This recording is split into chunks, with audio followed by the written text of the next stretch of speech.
So I'm going to ask the guys when we start talking about ceiling boxes, how often are you guys doing ceiling boxes? How often do you put an enclosure up in the ceiling? And I get mixed responses. Like, well, we do it every once in a while, yeah. And I said, well, what have you used? You know, you're always in that sales mode. You're asking questions, getting them engaged. You know, well, yeah, it's probably not something we use a whole lot of. And of course, they're going to look at it as a projector mount. I said, you know, you don't have to do the projector mount. You do the plain one. Now you put the rack up in the ceiling. I said, do you have rooms that you wish you had a spot to put a rack out of the environment?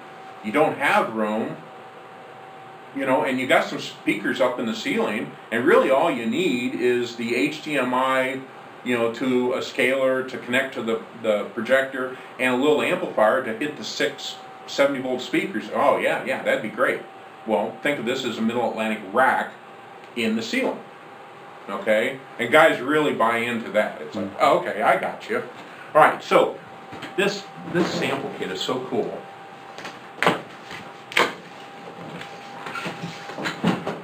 That's Oh, wow. the most excited I've ever seen you be about a sample. Just the way you Well, said when they that. give them to me free, okay, and they give us giddy.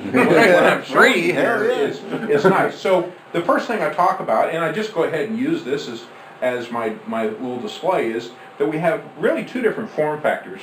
We have obvious one with a projector mount, and we have one that's just a flat door. Okay, so your choice whether you're going to hang a projector from it or not. Okay, if that application we were talking about a minute ago of just putting an amplifier up in the ceiling with some power, well, here's your ticket. All right, now we have 3 different types of door. Okay, I've got a solid door, I've got a micro perf door, which is going to look like my air handling returns up there, or as my sample shows, I've got the ability to cut a ceiling tile. You provide the ceiling tile, user provides, his owner provides the ceiling tile, cut it and put it down in there. Table protector. I love this. You know, we've talked about bringing packing blankets in because I never, you know, even if you think it's a cheap, worn out table, I just don't want to put stuff on there that leaves some mark. And be the guy, Yeah, and be the guy that says Rick did that last time he was in. Oh, yeah, Ben Shipman. That's what he's doing. Aspen. Okay, so obviously this is the projector mount guy with the ceiling tile cut into there. All right. And notice on the projector mount we've got power externally, so we won't have to run anything through. All right. We'll talk about attachment.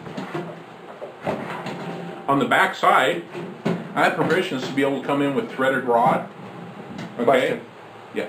just because I don't have many guys that do this type of work, but power on the outside is great because it gets our projector quickly into it without having to wire anything, right? Mm-hmm. Okay, that's it. Yeah, just a convenience thing. They don't have to cut a hole and then figure out how to put a grommet on it, or how did you get it from back up into the ceiling. Yep. And did you break the plenum? Because this is a plenum box. So if you're having to cut holes in it, all right, well now, maybe you're not plenum anymore. All right, so we can grab hold of it with threaded rods or cables, okay? Middle Atlantic does offer an accessory kit that is a cable kit, okay? So it comes with the grommets, clamps, and I don't know how long a length of aircraft cable to get a hold of it. Absolutely has to be supported. There's enough weight here. It sits on the grid, on top of the grid, just like a ceiling tile does. The grid's not going to support it, so you're going to either get threaded rod to it or these guys. The threaded rod, similar to speakers, you need to have like a safety cable for something like this typically. That's AHJ, you know, authority having jurisdiction, choice. You know, most guys threaded rod to deck is good. Okay. So they've got all thread going in here, and then there's attachment inside the box for the all thread? Uh-huh. Okay. So you notice that there's a whole bunch of knockouts. I've got knockouts here. That comes directly to our electricity, okay? So knockouts, lays cut on the sides to be able to, you know, have provisions to be able to get into the box, okay? This is a plenum enclosure, and that's plenum in the city of Chicago. So as far as air handling, restrictions and all that. Now, of course, my guys at CTI said, well, yeah, Chicago doesn't have anything on Maryland Heights. And we started talking a little bit about that, and their fire sprinkler heads have to have 3/4 of an inch around the sprinkler head, so that if the earthquake hits St. Louis and the ceiling moves, that it doesn't jar the sprinkler head. And so now they have to double grommet the sprinkler head, so that they got a grommet around the sprinkler head and a grommet to cover up the hole in the ceiling, so that it, oh, there you go, okay? Okay, so a lock on the outside, and that's just a twist lock just to hold it in place, okay? So, pops open.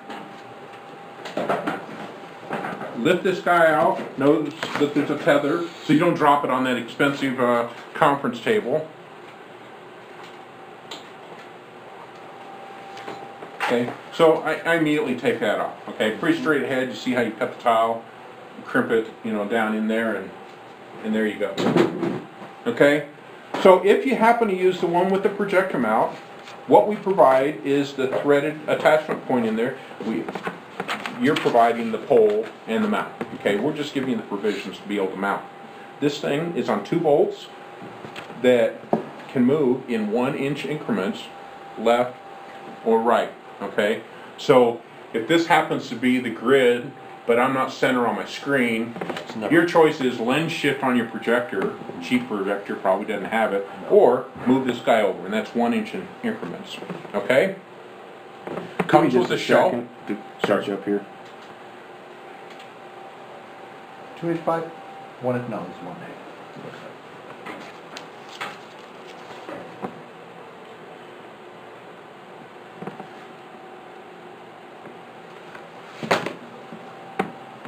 Good. Good. Okay. Comes with a shelf. Okay. And notice it looks like a lever lock piece, so that you're able to strap on whatever that you want to on it. Okay. It comes with hinge pins, so real easily you pull the hinge pins, and now you drop the shelf down while it's in the air. It comes with a 2 RU ears that if you unbolt these guys and just rotate it 90 degrees, then it's a 1 RU. See how that works? You get a 1 RU space here. So you just unbolt it, flip sides, and now you have an ear that stands up this tall. Okay? And because of that,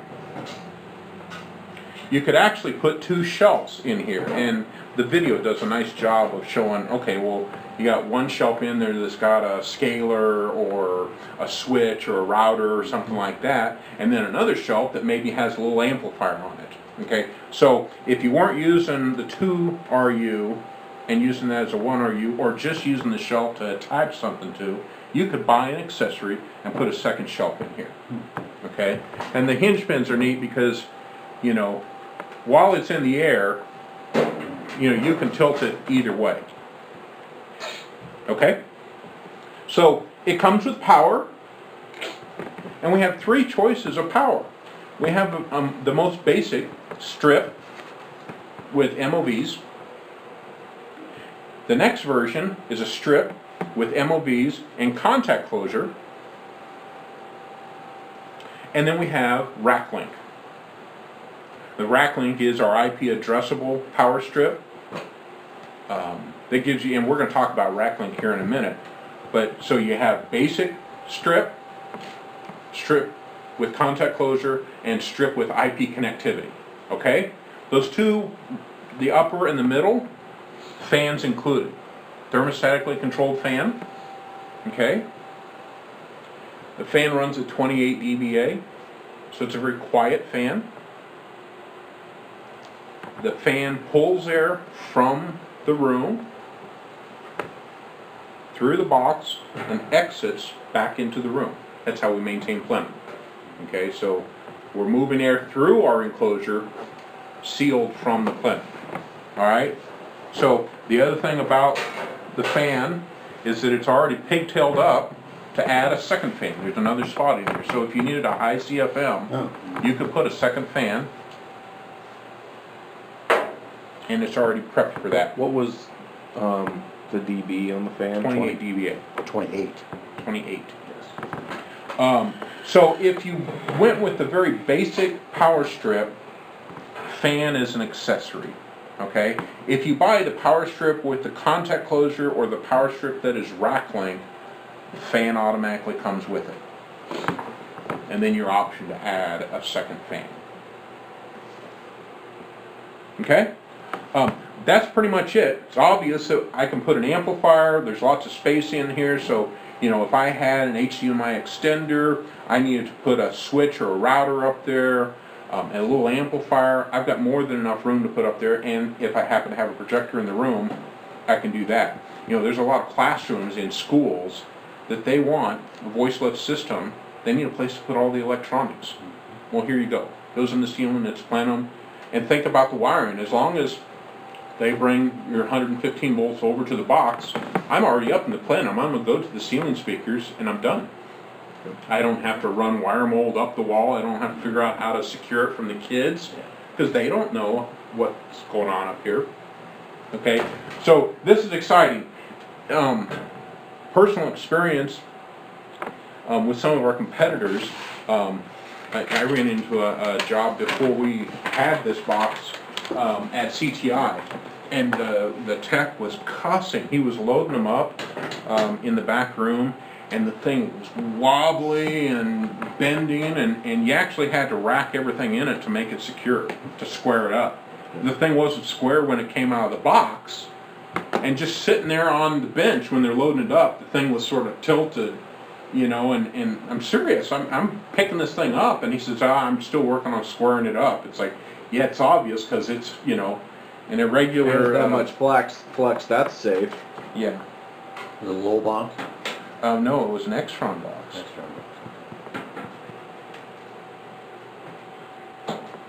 Is this going to be here in our office for a while? Yeah, well, I brought it back so Todd could take it to Iowa next week, and then you can have it. Because I absolutely need to get it in Sena, since I do all the projector work at a couple of universities. Yeah. Price range in that $400 to $800 range. I just ballpark it for guys because I don't know what program they're on and all that. You know, $400 being the most straight ahead, steel door, no projector mount, basic power strip, no fan, bare bones. That's dealer, right? Yeah.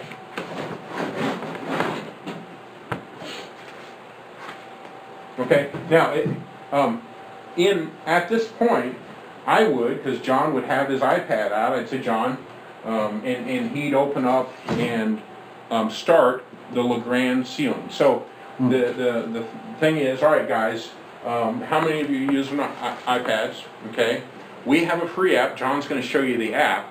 You can go to the App Store, search Legrand ceiling, because there's a whole bunch of Legrand stuff out there on the App Store. Just search Legrand ceiling.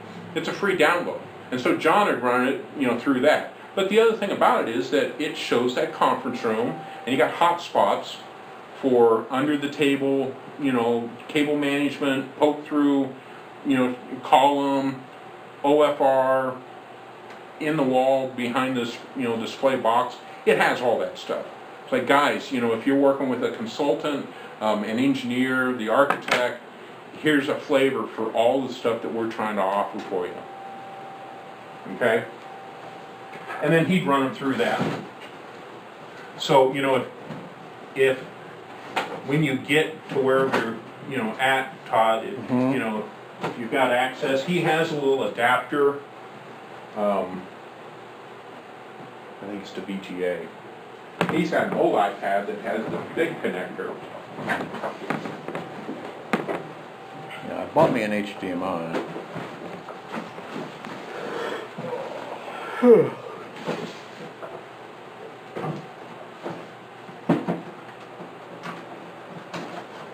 Okay.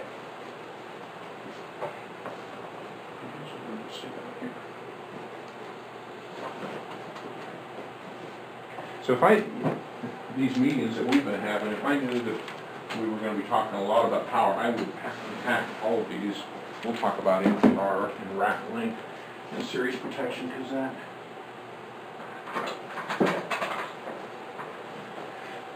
that sort of gets it all.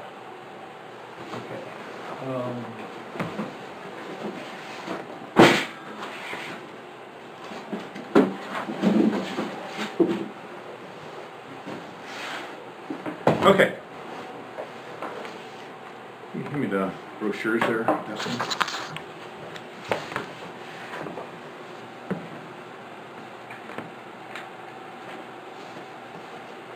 Okay, for any of you that weren't aware, Mid-Atlantic has expanded and improved their power line.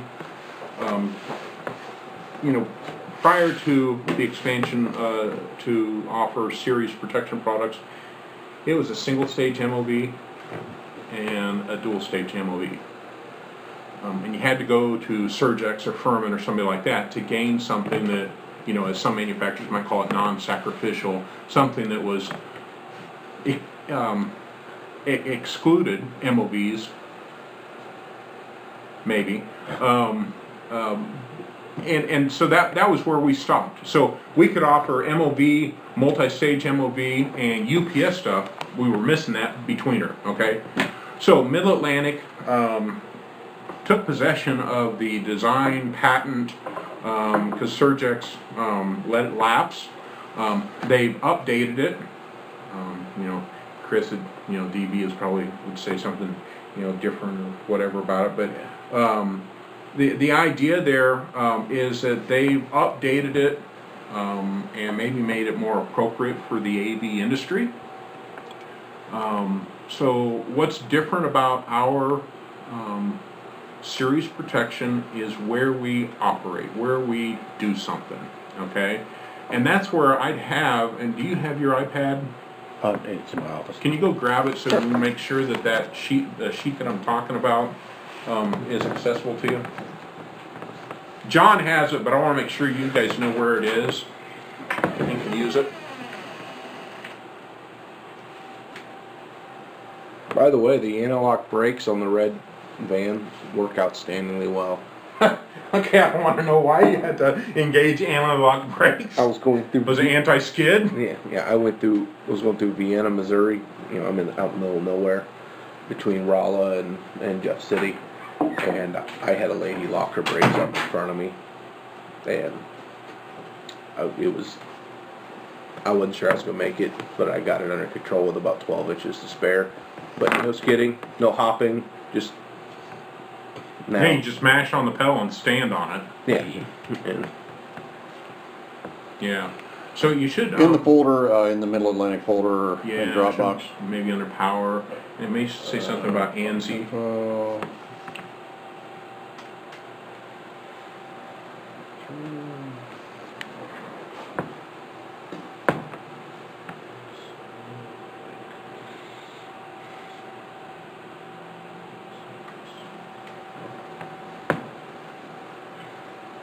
Product info, didn't we have something that said under? No, go back up to Mid-Atlantic. You hit where it won't plug it. There's gone.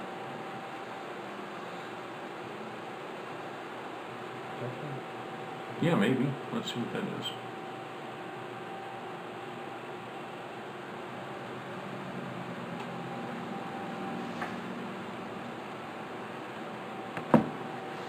Ooh, 2% of the die.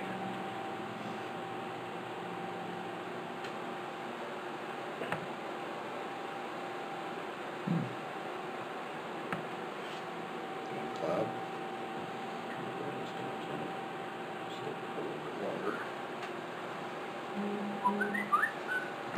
It's only one pager, isn't it? Yeah.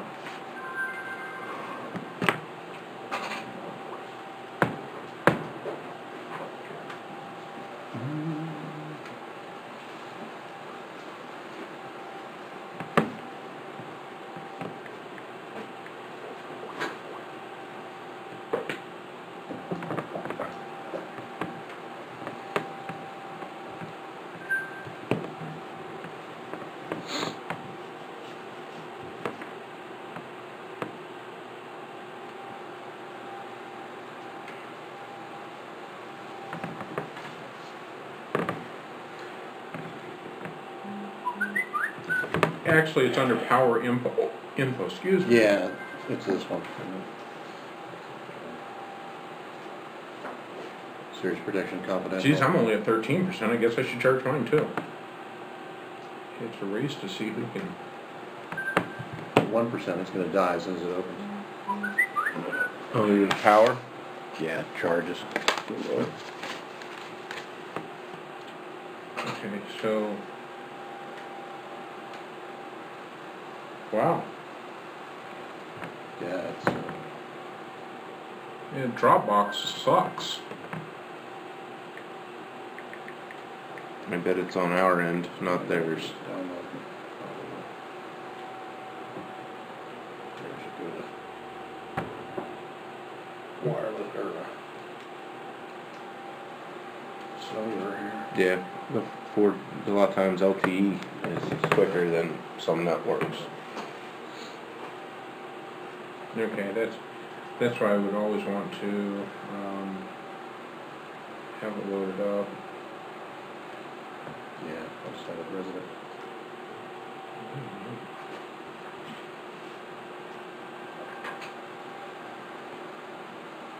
Because I hate to... Crap, I'm on LTE and it's still grinding along here. Okay, well that's ridiculous.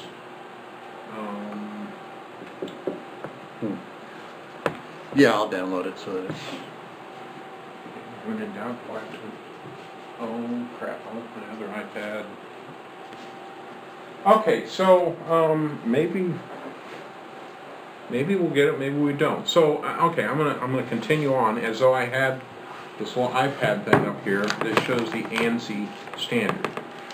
And so the ANSI standard is a specification given to manufacturers of acceptable power to design their products around. Okay, so while the standard would be 115 volts AC.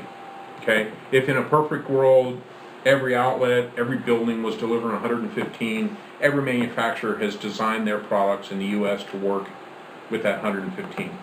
And there's a range, okay, and the range is, I think, 104 to 127. Don't write that in pen because I'm not sure if I'm remembering the right numbers. The sheet that I'm talking about shows that, and I don't understand why we're not coming up here. Okay, so on the sheet, on the little page, it shows that ANSI standard. Okay, so they're saying that a manufacturer should be acceptable or allow in their design, power supply design, to accept U.S. voltage in that range. Okay, anything outside of that, good luck. And when we certainly know that DSP isn't going to be appreciative of 90 volts or 95 volts AC.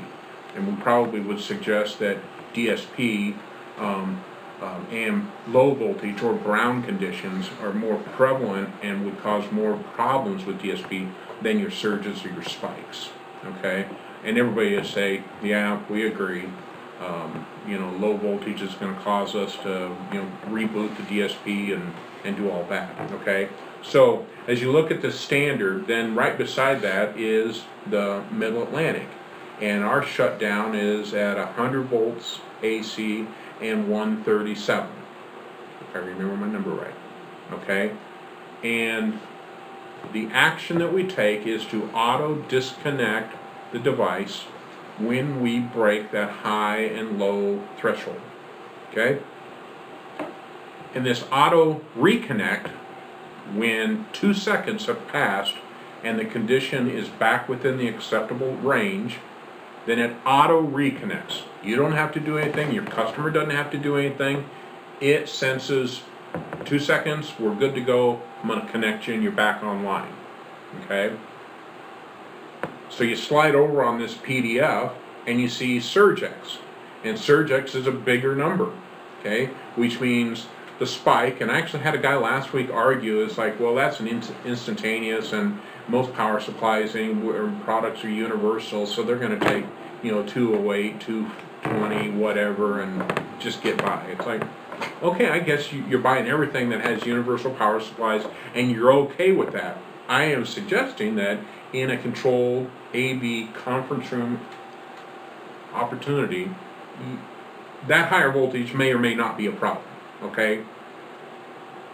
Lower voltage, okay, means their window is bigger, which to me is more problematic than the smaller window for Middle Atlantic, okay? Now, we've already talked about the auto disconnect on high and low and auto reconnect, okay? They auto disconnect high, low, bigger window. It's a manual reset. You have to go out and unplug this guy from the wall. So you're either going to send a tech out or you're going to tell your customer, hey, would you mind unplugging the power strip, count to 10, and reconnect, okay? And then if we want to look at Furman, you can see that their number, I think, is 138, very close to our number, top, and it's an auto disconnect and an auto reconnect. They have no low voltage protection. So you can be sending 90 volts, 85 volts into your DSP, into your power amplifiers, and they're struggling. Power supplies are heating up. I mean, you're causing some issues. DSP's probably scrambled. Power amplifiers have reduced headroom if it's an analog amplifier, but the digital amplifier, who knows what it responds to with low voltage. They do nothing on that low end to auto protect or disconnect you, okay? So that's our series protection, okay? And we offer it in a variety of products, okay? So we can take our standard PD 915 or PD 920, and if you add an SP suffix, then it has series protection. Okay, so now we have single stage MOV, multi-stage MOV, series protection products, IP addressable products with or without series protection, and UPS products. Okay, we have a broader line than Surgex, does Furman, does any other company that offers power products because of this addition. Okay, so I'll point to this in the catalog. You can see on this page that we have in form factors, we have mounted up on the wall, mounted up behind the display type of device. We have a half RU, and yes, we are selling some half RU products, as is Extron and some of these other companies. And then we have a full space product, okay? We have products with sequencing capability in series protection. So you get to pick and choose what type of protection you want, what makes sense for you, okay? We're going to talk about RackLink now. And I mentioned RackLink in the ceiling box. Is anybody aware of RackLink? You guys know what RackLink is? Yes, we do.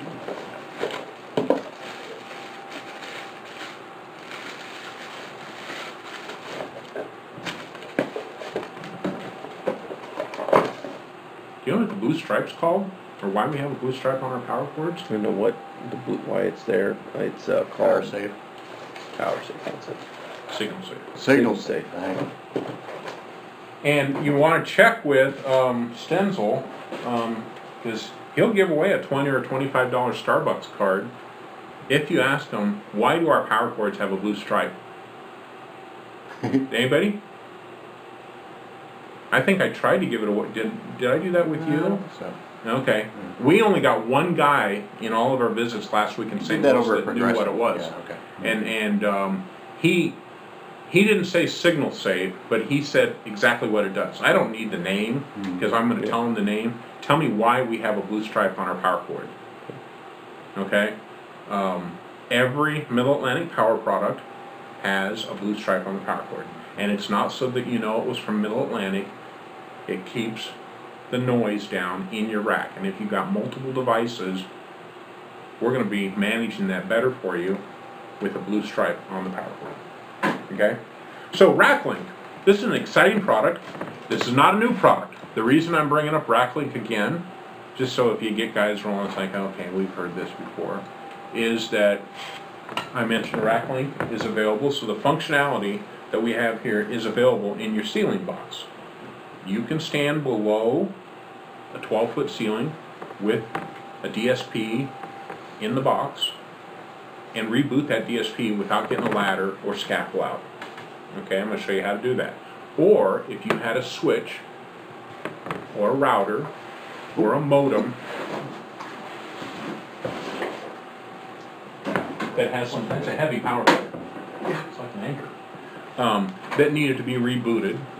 You can do that from your iPhone, from your iPad, from the Crestron, from the AMX, whatever, remotely, okay? That functionality is available in the Ceiling Box. All of that functionality is available in this little box here, okay? We have different form factors. I have this little guy here. I have a half RU. I have full RUs, 15 and 20 amp devices, and I've got it built into the Ceiling Box, okay? Rack length is what we're talking about, all right? So you look at the side of the box, and this is true of all of our boxes. I have a network connection, okay? I have a 232 connection. I have contact closures, and I have a temperature probe, okay? Any blue connector means it's a managed outlet. There's a relay on it, okay? So if you look here, this device has 4 switched outlets. If you look at our new products that are series protection, it has 8 switched outlets. There's 8 relays. There's sequencing function built in, okay, with series protection built in. So single circuit, 8 relays, single circuit with series protection, and we have all the IP capability that we're going to discuss today, okay? So let's look at this little box, because this is a great piece as a problem solver, as a tool to be able to manage your power and to maybe do some diagnostics or troubleshooting out in the field, okay? This is where John would get out his iPad and go to the New Jersey and actually get online and open up the browser and see what, you know, the 3 boxes. So he's going to pick the box. This is okay as soon as it refreshes, and he has the same stick. Hello? There. I need to run something by you, both of you. I got it stopped. It's not supposed to stay here. They stopped. I'm gonna have a resubmitted PO, current dealer pricing. Standard dealer pricing. Got it, with the form. Yeah. Good, thank you. So his shtick includes some, well, you know, Apple updated their system and didn't tell us, so there should be buttons here, so you're touching it, whatever. It's just funny, because I've heard him do it several times. And, you know, I try not to just completely repeat my presentation, but you do want to stick on, you know, on task online, just to make sure that you're covering the stuff. I like this because I can talk about what's going on here, all right? So blue outlets are controlled or managed outlets. You notice I have a contact closure here, but if we look at the rack units, I have more contact closures. That's just, you know, based on size, demand, need, okay? 15 or 20 amp devices. All of them come with a temperature probe. Neat thing about this is that once you set a threshold, then you can create actions, okay? I can start a fan on a managed outlet. I can send an email that says, your tech, the closet where my stuff is sitting has gotten hot, okay? These are things that you can do, and John will show that with the software, okay? I mean, they've given me the address, and you know what? I'll forward the address to you. If you can put that as a link, then, you know, in case every once in a while he has trouble getting online. Okay. I'll send you the link, and you can see if you can get on. The password is admin, lowercase. Yeah, I've done it before. Admin. Yeah. Okay, to the New Jersey one? Yes. Okay, cool. Then I don't have to do that. You've got the address. Yeah. So we got the temperature probe thing, and we talk about setting a high and a low threshold, and then the action that can occur. I can set a contact closure. Maybe that contact closure fires up a fan. Maybe the contact closure talks to the HVAC system and tells it to kick into turbo mode. At the same time, I send an email that says, you broke the threshold, here's an alert, okay? I have an RS-232 connection here, and that's very useful in a couple of different ways, in that we can talk to other control systems, and John will go through the list. It's AMX, Crestron, Savant, you know, others. It's open architecture, so if a guy is writing code and wants to create his own user interface, his own control, Middle Atlantic will provide him all the code information to be able to write that. All the books. Yep.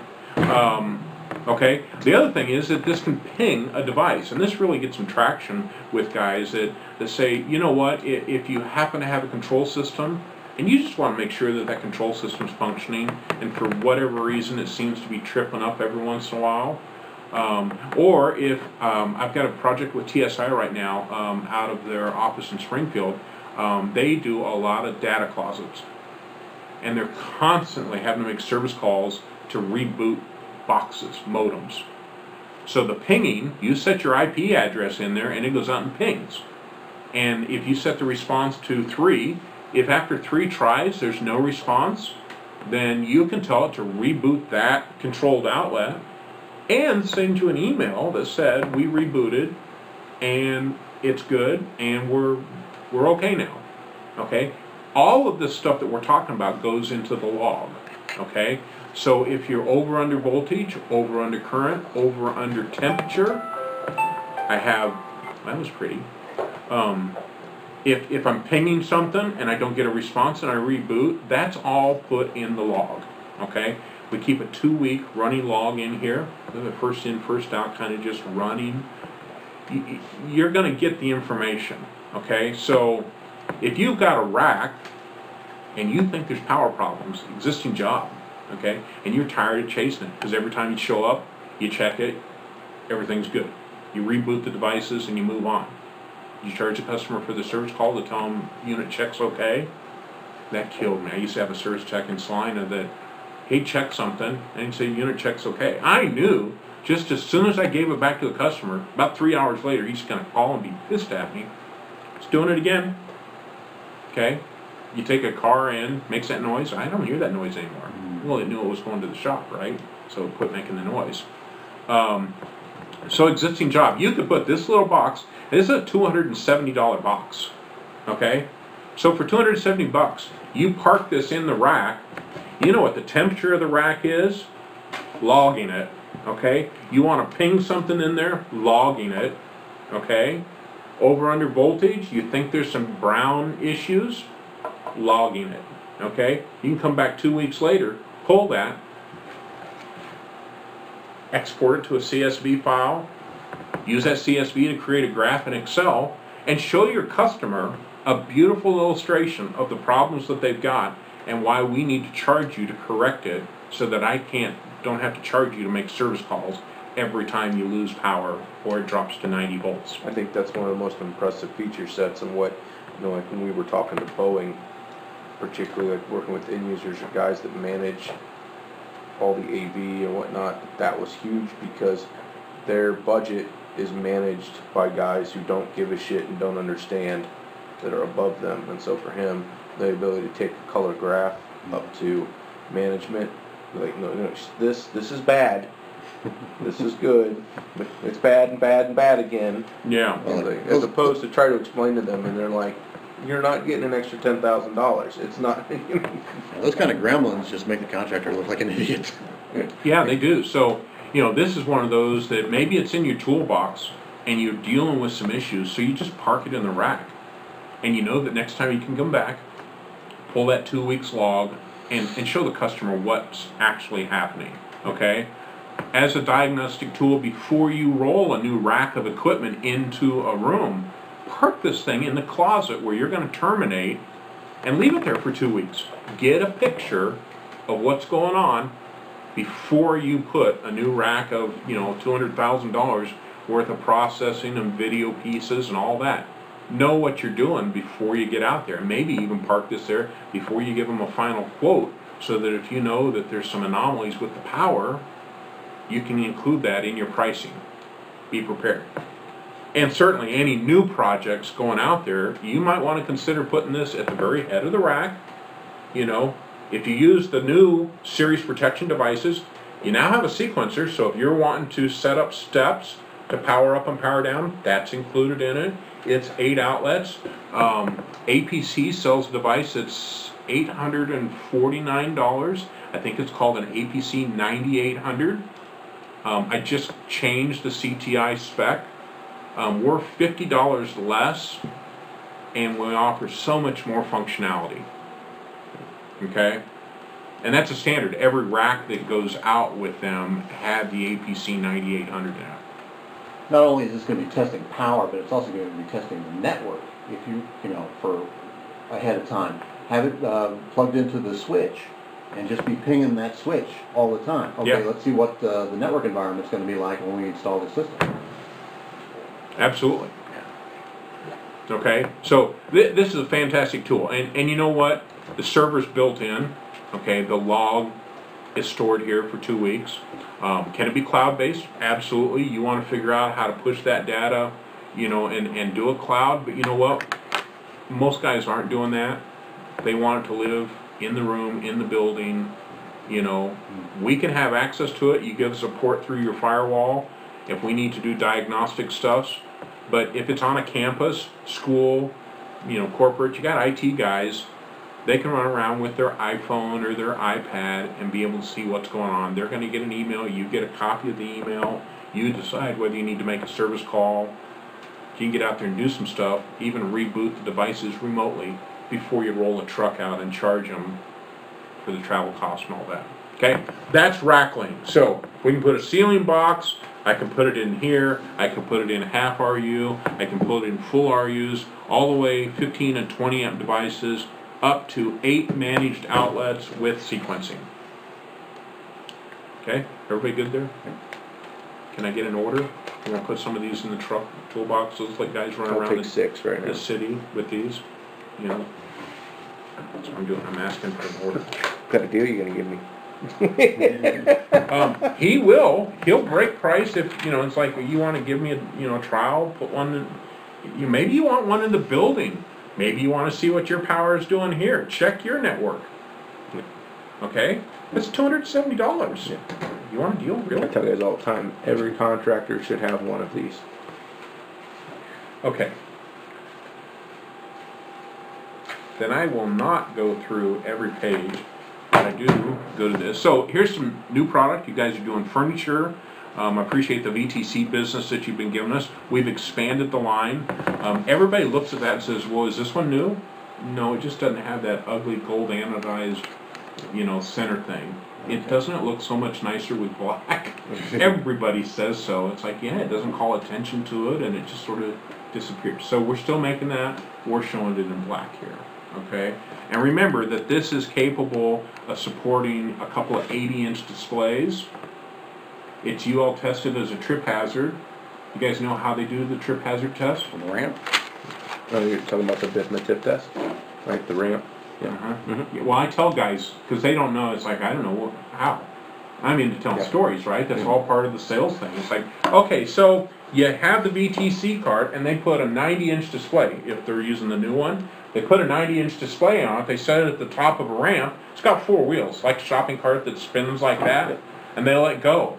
If it lands at the bottom of the ramp, standing upright, UL stamps off on it. It's like, no VTC manufacturers do that. We do. Middle Atlantic is tip tested to run down that ramp, hands-free, 90-inch display going like this down the ramp, and if we land, then we're good. Every time I tell that story, guys get all excited that I would love to see this done with products that don't do it. So, existing product and the new FlexView. We're right around the corner from shipping FlexView. They've actually confirmed that the sample is coming. Man, that has been just a triumph for me. So this is neat. It's a little different, maybe a little sleeker look than the original VTC. We offer this in 2 versions, a fixed elevation and a change in elevation. So we can hold up to a 90-inch display on this device, and it's been tested for that. The motorized unit is great for that school that's trying to manage presentation height stuff, and then we're going to roll it over here into the conference room and do collaboration. Okay, so with motor control at the back of the device, I can bring it from presentation height down to collaboration height. All right, then the instructor can walk away, roll it into another room. I had one of my contractors chime in, it's like, well, I think that's pretty cool because they're rolling a 90-inch display down the hallway, motorize it, drop it down to the lowest point, center of gravity's down there, get some teacher, doesn't have to worry about seeing around it, it's at a manageable elevation, push it in, then raise it up to whatever height they need. I'm using that in my next presentation. Okay, so in the non-motorized one, there's a door on the back that gives you 2 RU of space, high and low. In the motorized one, we use the top space for the motor. There is 2 RUs of space down in the lower part. So again, if you're wanting to put a scaler, switch, DSP, something, whatever, you can put some stuff down in the bottom of it. Okay, with or without casters. And guys, just for reference, Mr. Dealer, as we just talked about power, you can see how broad the line has become. It's more so than Surgex or Furman ever was as we represented that, okay? So it really is a line that stands on its own. Furniture is becoming, I'm going to show you just a couple other pieces here, because I know we're running short on time, but, VTC is an incredible business. You're doing a house of worship business, then you got to think, they want signage at the north door for early morning and at the west door for Saturday evening. They don't want to pay for both permanently. Something that I would mention here that I think is also a good feature set is regarding the casters, they're not only all lockable, but they have swivel locks on them. So if you've ever tried to push a 4-wheel versus pushing a grocery cart, it's so much easier and better as they push them around schools. Yep, good point. Furniture, we've expanded. If you know whether the guy's used a C5 or credenza, then we can move from that point. So we've added some finishes to the C5, the credenza line. They hired a person that came from the furniture industry, so any of the pushback we're trying to alleviate by maybe being in tune more with the interior person, with that furniture person, and so we've offered new finishes. We've added high pressure laminates, and I'll show them in the back of the catalog what we've got. So if the interior guy knows a Wilson Art finish, there's a good chance we either have that as a standard finish. Mill Atlantic will build using standard Wilson Art finishes. They don't stock them all, so it adds to the lead time. But if somebody absolutely has to have bleached ash, whatever, then they can go get that. Okay? So in expanding the furniture line, we've added some new looks. We've added color to the thermal space here. We've added an assortment of handles. They're now all push doors, so that's real nice. And besides the thermal laminate that we have high pressure laminates, we have wood veneer, and as always, we have a millwork kit. So if they want to go build their own, we're offering you a Middle Atlantic rack with lacing, cable management, thermal, good rack space, all that, and then you put the furniture skins on it. Okay, so that's C5 business. The lectern, you're going to carry the lectern in, figure out if who you're going to see. Again, this is business that guys say, well, I'm not really doing much of it. I said, well, then you're walking away from it. Or we've done a couple of, what's it, BCI, who's the company? Is it BCI that does lecterns? Yeah, one of many. Yes. Yeah. Oh my. Let's see who it is.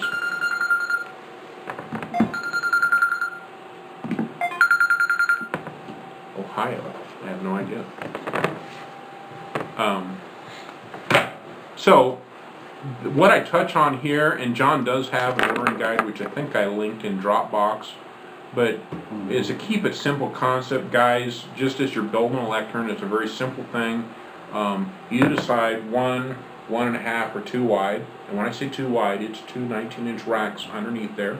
Okay, so your first choice is 23, 33, 43. Okay, then do I want a flat top or a turret top? Okay, then I pick what type of finish. Do I want a contemporary or a traditional? Then I pick what color. And it's going to come with power strip. It's going to come with the AV box up here that's got all the pass-through connectors, that has an outlet there. It's going to come with a laser panel that has a knockout in place for a Shure MX microphone with shock mount, okay? It comes with the keyboard drawer, it comes with the pull-out drawer for storage, it comes with a bigger drawer for an image mag or, you know, a document camera or something like that, and you got all the rack space underneath. Those are all standard stuff, okay? If you want to put a Crestron panel on it, you tell us what Crestron panel, and we already know that. We're going to laser cut it, and we'll ship it to you. Okay, just like with C5s and the tech pedestal, we're going to deliver the rack from Chicago. You're going to get it next day or 2 days, okay? That gives you time to build the thing up, wire it up, test it, even get it to the job site. You don't have to worry about mangling the finish or screwing it up. And then the skins are going to come later, okay? Depending on what skins you've ordered, or maybe you're working with a millwork company. When you're ready to turn the keys over, hang the skins on it, and then you're good to go, okay? Custom things, we want to put a badge on the front, you know, laminate, you know, glass or bronze that says, you know, Iowa State or Iowa University of Iowa, whatever. We can do some custom stuff like that. You want to put an articulating monitor mount, we can do things like that. Those are the custom. Every high school, every college has some standard footprints for lecterns, okay? WashU has a 25-page document that calls out what a lectern is going to be, because they will accept, as long as it matches the document, a variety of manufacturers or custom builders, okay? I'm working to get that standardized so that that 25-page document becomes a one-page sheet from Middle Atlantic. I've already put in the request, and they're looking at now, it's in the pipeline, there will be a sit-stand version because that's being required at really big universities and it's coming down. For ADA. Yeah, University of Arkansas, I could have gotten maybe a dozen or 2 dozen of them in, but we have no way to do the in-sit stand was too expensive compared to what they're using now. What KU's looking at is using the overhead projector, you know, document camera drawer as the ADA compliant desktop. So, and that actually makes a great deal of sense, because if you roll a wheelchair up to the lectern and it's got rack underneath it, you can't get up to the desktop. Whereas if you pull the drawer out, then they can roll right up to it, you know. That's what KU's looking at. Okay. The tech pad, you're taking the tech pad, get the bits and pieces in there or not. And you know what, this, you know, guys that were at the show, they've seen it, you know, they can see that the AV table box and the cable retractors can fit down in there, and there's space for racking stuff, put some power in it, cover up a wire mold floor box, you know, so you just, you know, it's the structure of the table, but it gives you all the ability to rack and mount that stuff instead of trying to attach stuff to the bottom of a conference table and then wiring it and doing all that, okay?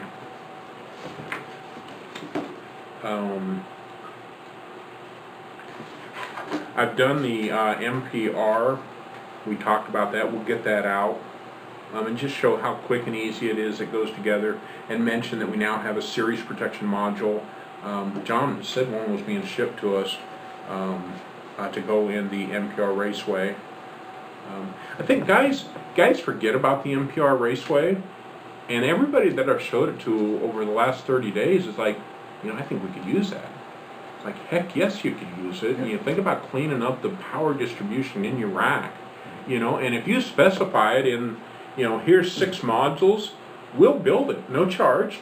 We'll put it together and give you a pigtail at the end that your high voltage guy is going to terminate. Yeah, if you can get an engineer to standardize on it, like Jeff Jones, every job has an MPR in it. And now we can offer MPR with series protection, 15 and 20 amp. Okay? So this is sort of the application that we have in the ceiling box thing. And there's all the finishes now that we have. So, you know, we're adding some Wilson art, we're adding some wood veneer, but there's a lot of choices there in our furniture. Okay? And that's pretty much what I've been pitching. You know, the last couple of, I think, well, the Springfield trip I took in the lectern. but the trip to St. Louis and Quite a Nebraska. load I in, didn't. load out, isn't it?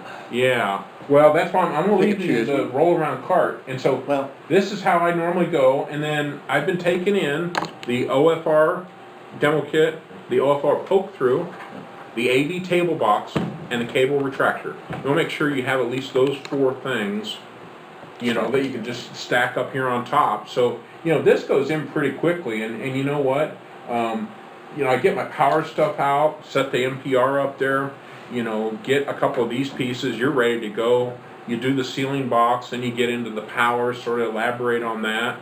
You know, if you've got a lectern, you know, or the TechPed, you've got that to look at, and, you know, continue to show the OFR and the poke through, because some guys still don't get it. It's like, well, we've used that before, but like, well, you know, whether you're doing house of worship or conference room or school or whatever, everybody has a need for this stuff, you know, and so you want, that church says, I want to move the console, you know, 10 foot that way.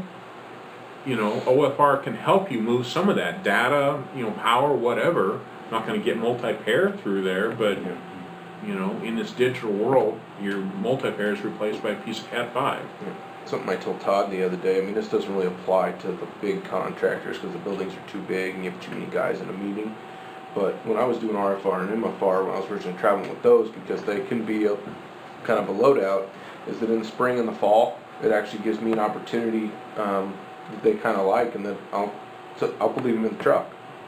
70 degrees, let's go outside, a chance for them to get out of the building, you know, places like Harvest, now that, I guess, something like that doesn't apply at a place like SKC, but, you know, for the right size company, they enjoy the fact they get to get out of the office, they help me get it down, we're spinning it around Right. in the parking lot, and that works for me. Yeah, it saves for loading some of that stuff in, breaks the meeting up. Next week should be a good temperature up in Iowa. I mean, they're saying cold front's coming. oh, through. right, that's right. You know, on the L5, I really found that a selling point, you know, all these real high-end lecterns in Sprint, okay? And they were wood lecterns. We customized them. Okay, now we want a new control system. What do? You've got this big hole in the wood that you've got the modularity here to change it. Yep. If you want to. That's good to bring up to a dealer because, you know, that, That's you know, a you're selling still point. building that, who's Todd? What's Todd know? Where'd Todd come from? It's like, okay, well, here's a real world. We had a bunch of these on the campus, and then someone comes and says, this is the next best thing. Well, Well, what do you do? You know? and that thing's going to last forever. You know that thing's going to last 20 years. Well, see, it's a rack. You know, it could last way longer than that. Yeah. So what are you changing? You're changing the skins. You know, if for whatever reason, and I did this in St. Louis, it's like, well, if the Billikens aren't blue anymore, you know, and the school wants to change all their blue lecterns to green, well, that's just a skins change. You know, your work, Mr. AV Integrator, stays intact. Even as simple, they want the color to stay, but it's been dinged up by somebody. Yeah. Every 3 years, they could put on new skins because students have been, Replace you know, one piece. Yeah, yeah. John has a nice, and when we talk about the millwork thing, he has a nice picture of that curved front thing. Yeah, it's just, okay, well, here's some, that's that piece, okay? But instead of being a square box, they did a really nice curved wood veneer front. Yeah, I wouldn't have thought that was a Mill Atlantic product. Yeah. Looks very nice. Okay, so good to you know, use those examples. Yeah, just so you get somebody, you know, they start thinking, it's like, oh, okay, well, that's, yeah, I get that. That's pretty cool. Whatever. Literature-wise, I certainly, you know, took these Right. and handed them out. are we getting a furniture catalog? I don't know. They've been saying they were going to do a power catalog for a year now and haven't. They're supposed to be updating the full line catalog, but it sounds like that's going to be pushed to the end of the year. Okay. So, you know, this, you might have a couple of the old, even though it says like 2012, 13 full line catalogs, just because there's going to be a need to be able to go to a page and show, yeah, it's right here in the catalog. Oddly enough, I like it. I'm getting a lot of complaints about their website. Yeah. People don't like it. I don't like QSC's website either. QSC's I haven't minded. I will say it takes me more time to get around on it now. When I'm trying And to. it's the time, it's okay, so I'm gonna drag over here to products, and I'm gonna slide down here into Q's, oh fuck, products, slide here, that's, the first thing's gonna trip me up, and then I'm gonna select QSYS, and it pops up a new page, okay, QSYS core, pops up a new page, and this core 250 pops up a new page, it just like, really? The big things I wish they would do are things like amplifiers, a single page that shows me all specifications on all amplifiers, so that I'm not going PL3 CXT 4.5, RMX 5050, and trying to look at what is the best wattage for this particular box, Yeah. what's perfect. Do you have the amplifier selector tool? Well, yeah, there is that, but I really don't like it because when you look at it, it's either way overkill or doesn't work. So very rarely do they have, well, this is the perfect match. Yeah, a good match. And you start looking at it, and you're like, oh, well, this is the amplifier. You're like, it's like 600 watts more than, I mean, it's pushing peak on this box. You know? Two other pieces of literature, if you had it, would be 3 pieces. The OFR cut sheet, which is like a 4-pager, right? 11 by 17 folded. The ceiling box data sheet, if we've got it. I think that's just a single page. And the Racklink brochure. That's, I think, a 4-pager. And you'll be good to go. Thank you. Okay? So I'll leave the power stuff. I still have a couple other power samples, but everything that you need to talk about is here in the NPR. The ceiling box, I'll leave the cart just works really nice to be able to get everything on there. If you'll just make sure and get your OFR, poke through OFR, cable box, and cable retractor. Yep. Got all that sitting in a file.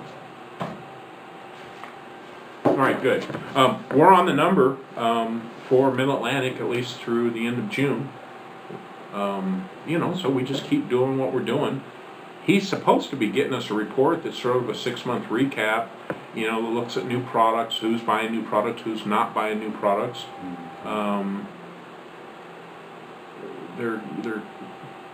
They want us to do reporting. You guys sat through the meeting and noticed that we're the last on the list. But, We're at the top of the list for sales.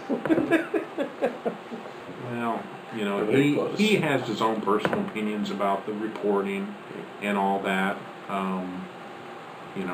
Sometimes he gets his iPad out, and while I'm driving to the next appointment, he's typing a few things in.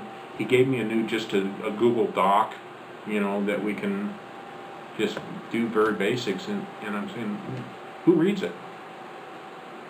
That's my first question is, I'm sending this information, who looks at it? And what do If they you're do just with it? keeping score on how many sales calls did I make this week, and how many times did I officially talk about Mid-Atlantic, and you think we're not doing the number, then tell me we're not doing the job. But it sounds like you're trying to manage all of us based on your belief that the guys that are behind, the old school guys, the guys that are milking the line, they're not doing the job. Well, don't penalize me. Because you see how we go to the market. You see we're driving around the territory with a bunch of samples. We sell new products and we hit the number. Yeah, so if reporting comes up next week, then go dark. I will. Okay, gold mine. You're still working on some, maybe, did you find a server for me to buy? No. I gave you a Dell promo thing. Saw it. Okay. Yeah, well, there's a couple pieces. It was like 1,400. Okay. Well, I'd like to, especially since I've already paid for the iPads and I've already paid for Goldmine Mobile. Yeah. If we have to replace the server, then I'd like to move forward so that whether you help to get Goldmine Mobile added or I paid these guys that I bought Goldmine Mobile from. But what I don't want to do is to pay them and they come in and say, well, you need to replace your server. Let's just go ahead and get that shit done. Okay, Yeah. excellent. We have another issue, I don't know if it's been brought up. seat licenses in Yes, the office. for some reason it's defaulted back to 2 seats. We can't all be And we have logging a in Gold Mine conflict. in this office. We were riding along for a month or two Yeah. with Well, no 'cause you problem were in a after I did trial the install. version. You probably did a trial version, Well, and then no. once, we have seat licenses for everybody. Well, I know we do, and I've used the license manager on the So you hear on the Todd server. and me go back and forth, hey, can you get off a Gold I Mine? need to call. I need to call. So I Sorry. can get in. I need to call. Okay, well, Front Range is who you need to call. That's Gold Mine, Yeah. and we paid for maintenance, so it shouldn't cost us anything for them to tell you how to change that. And probably we have 6 seat licenses. 2 of them were network, and 4 of them were considered undocked users. So, I am unclear as to if those undocked users have to be changed to standard seat licenses so that you guys can be on the network here, or if they should remain undocked users so that our laptops, and I think that's the way it's supposed to be, is that so our laptops remain independent of the network. Should I chase this problem with the old server, or should we install the new server? Let's get the new server do the in new place. installs and just go forward. Okay. Yeah, and then it probably becomes a non-issue. I mean, the idea was to have all of our new laptops with Goldmine independent of the network. Okay, and go back to the syncing method so that wherever we are, we have full access to the database without having to have an online connection. Right. The other part of that is that we all have iPads that prefer to use Wi-Fi because that doesn't cost anything, doesn't ding the amount of data. But at least we have cell service if we need to, and use the Goldmine mobile. You know, at that point, it's not residing on the iPad, you're actually talking to the network. Well, we have all the seat licenses to be able to do that. So, you know, I don't know how to correct beyond the 2, because that's how it used to be. And so what's probably done is it gave you a 30-day trial and said, okay, well, you didn't assign seat licenses. And I so did, you're back but- to 2 network users, and everybody else are undocked users. Well, the beauty of the new server would be to put it next to the old one and get everything switched over, make sure the installs running great, the apps are running great on all systems, and then do the switch over. Okay. While we're on the Goldmine thing, we need to use Goldmine email. Yeah. You know, I fixed that so that everybody's able to send and receive through Goldmine. The only way that we have history that's accessible to anybody in the office is to use Goldmine to file the emails, okay? So you experienced it yesterday when you open it up, 1,000, okay? You're just gonna have to walk through there and file them and make sure that they're filing to a record that's linked Relational. Yeah. to the contact.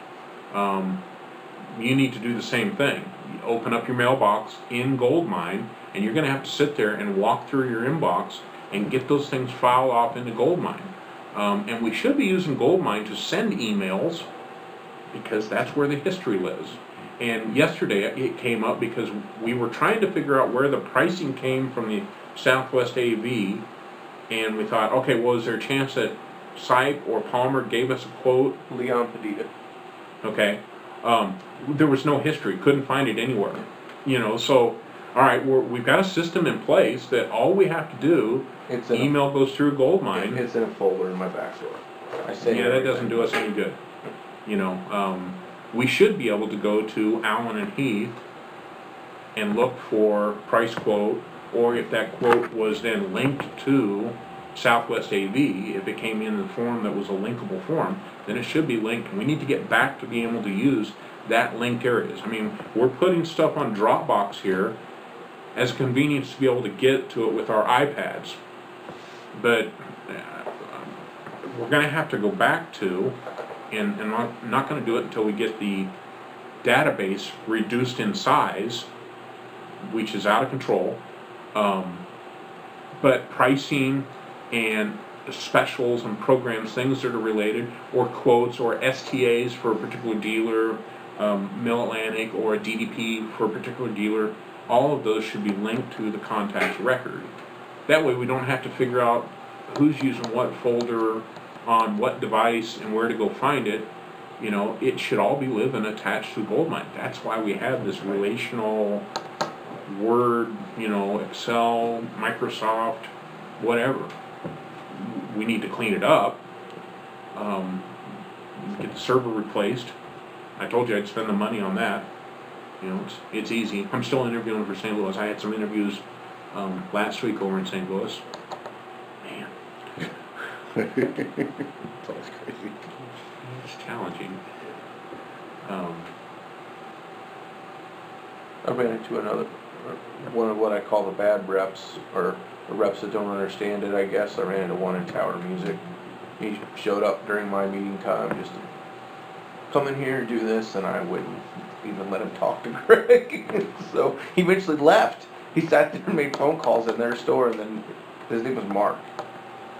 For what company? I didn't even recognize it. They had to be way down there. He said it once on the phone. I was kind of eavesdropping, and I didn't recognize it. But he didn't have an appointment. He just showed up. Just showed up, and that's one thing, to walk into a place that's really off the beaten path and look and go, oh, well, he's with the reps, so turn around and leave, you know. But he sat there, then tried to get in my meeting, and I wasn't having that.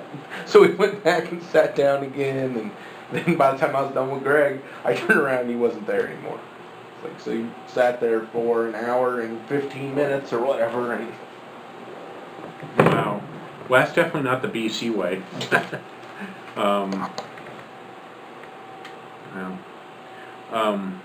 Okay, so if you can help me, and I know that you're going to try and wrap up and you're loading up the van. When are you leaving on Monday? Early Monday. You I get got yourself two, prepped got out two here? calls on Mondays. Okay. Who'd you get on Monday? Zygo and Electronics. Yeah. Okay. You know what? Could you squeeze Mark Smith in at Midstate, since we didn't get to see him? You probably so. That's just a, Well, hey, that can- Mark, I want to Yeah, introduce you. that can be on my way out of town on Wednesday, or yeah, I can do it. He's down, he's outside of downtown, Okay. So sort of as you're working, so Electronic Sound's on 39th, Midstate's on 2600. So actually, from where Electronic Sound is, you could go down Grand or whatever, down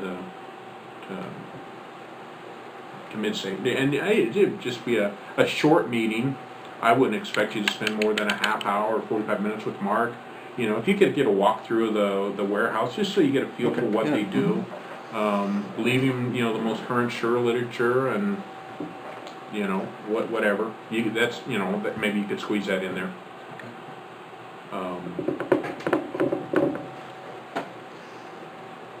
And then I'm taking, next Friday, I think I'm leaving the office at 3 to drive to Kansas City and go on vacation for all of that week and Monday, Tuesday. Longest vacation I've taken in a long time. And that's today or next Friday? Next Friday. Yeah. Where are you headed? Flying to Boston. Got cheap flights into Boston. We don't get in till like 11:45, so. But then we're renting a car. Car rental at the airport was $650. Whoa. Yeah, that's not on my budget. If I take the subway to Cambridge, which is a half-hour ride at best with stops, $150 for the week for a full-size car. So, well, I'll be riding the subway to Good little Cambridge. ride, eh? Yeah, and then we're going to Maine. We're staying Mid-Coast, Maine. Town, the house is close to Georgetown or Five Islands area. Beaches and lobster and Lots of lobster. Every night I do a little bit of research on where we can buy the best lobster at the best prices, and you know, I keep adding stuff to my map, and it's like, oh man, we're not going to be able to go to all those places. There's some places up Lobster there for breakfast. that I've seen on like cooking shows that do what do they refer to it? It's, you think of like clam chowder, but it's just seafood chowder. Mm-hmm. It's got everything fresh. That's supposed to be some world class stuff. That's more like mom and pop shops though. Oh yeah, yeah. I'm not going to fancy restaurants. Lobster pounds is what it's called. Yeah. And some of the lobster pounds is a shack at the beginning of the dock, and the lobster fisherman, his boats were right out there, and he went out and picked his traps during the morning and came back, and he's actually taking lobsters off the boat and putting them in your cooler, or a lot of them, they go ahead and boil them. You know, so you can buy a single or a twin lobster meal with a piece of corn and some butter. Yeah, I'll be eating a lot of that. We also found some oyster farms, and some of the oysters that I really like are in, you know, Maine, the river, the Damariscotta. So we're doing that, and then coming back into Boston, and spend a couple days in Boston. Go to So Fenway. all the way through the next week, and like Monday and Tuesday and week The after following that. week, yeah. Yeah, we actually fly home Tuesday morning. I'll be in transit. Yeah. Okay, so we talked about the thing, you know, that MXW, QSYS, Get 4.0 on your laptops. Open that thing up. Be comfortable with that. You know, I think we're still able to really grow the Middle Atlantic business. We didn't talk about Shure. We have QLXD samples on order. Brian hasn't responded as to when we'll get those. Hopefully soon. I'd like to know that when I come back from vacation that I can start, you know, booking some QLXD business, because I can say we're shipping. I think I sold some of those yesterday at 2 guys. Because Matt, it's funny, Randy vehemently just, that's his opinion, he just hates Shure and refuses to want to do business with them. But Matt is who owns 2 guys, but Matt lets a lot of stuff, he's not really that involved with that side of it. He's like, you know, so if Randy wants to be like that, you know, I don't really care. He's like, but I use Shure in the production company. Why doesn't he like Shure? You know, margins, and it's his big thing, and he personally thinks that Audio-Technica makes better sounding microphones. And then he's had problems with Shure Wireless. He thinks our low-end wireless is junk. And it was like, I tried to tell him, you're absolutely crazy if you think that 2000 series Audio-Technica is better than BLX, or even when it was PGX. Well, especially Crazy. since we've introduced new wireless in that low end. Yeah. That, all right, well, forget the history, you know, the past. Yep. You know, because we got something different. But Matt needs to replace some of his production wireless, and he's always used ULX because he normally doesn't have to do that many channels, and they're down in a rural area. So we started talking. He's like, I've had them for 12 years. I need to do something, and so we talked yesterday at length about QLX, and I think he's going to buy 4 to 8 channels of that, just basically as soon as it's available. So I don't know if that'll be an open order, or I'll just run that through somewhere, and I'll have to talk to Randy a bit.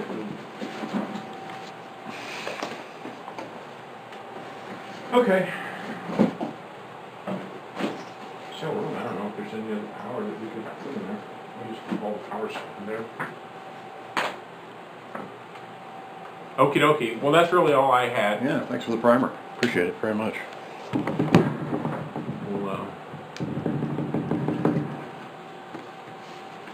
try and sell something today. That's what I'm gonna try and do.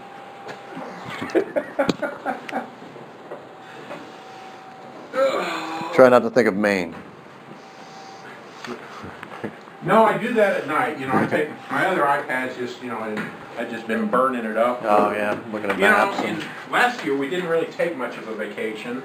You know, the year before we did, I think, just over a week in San Diego. You know, and I did the same thing. It's like, okay, I found a place that we're going to just land. And this is it's a house on a harbor. So, I mean, we're gonna walk out the front grass lawn down to a dock that we share with 3 other properties. And a homeowner has a canoe and a kayak. And so we'll be able to go out and paddle around the harbor. You can see the ocean through, you know, this little narrow strait.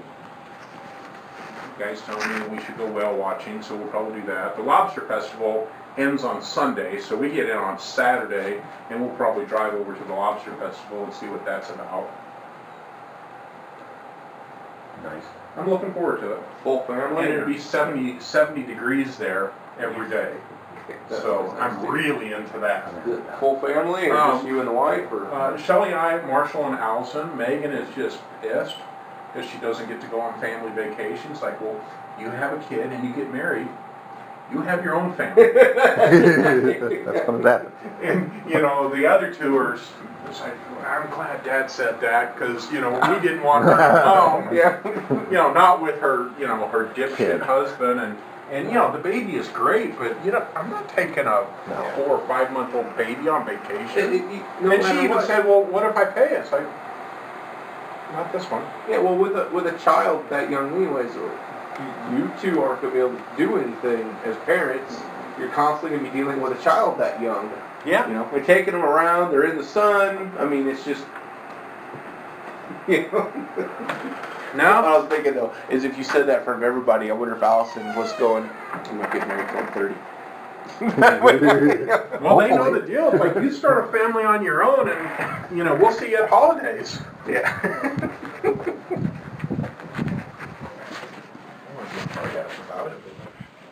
I didn't make that choice.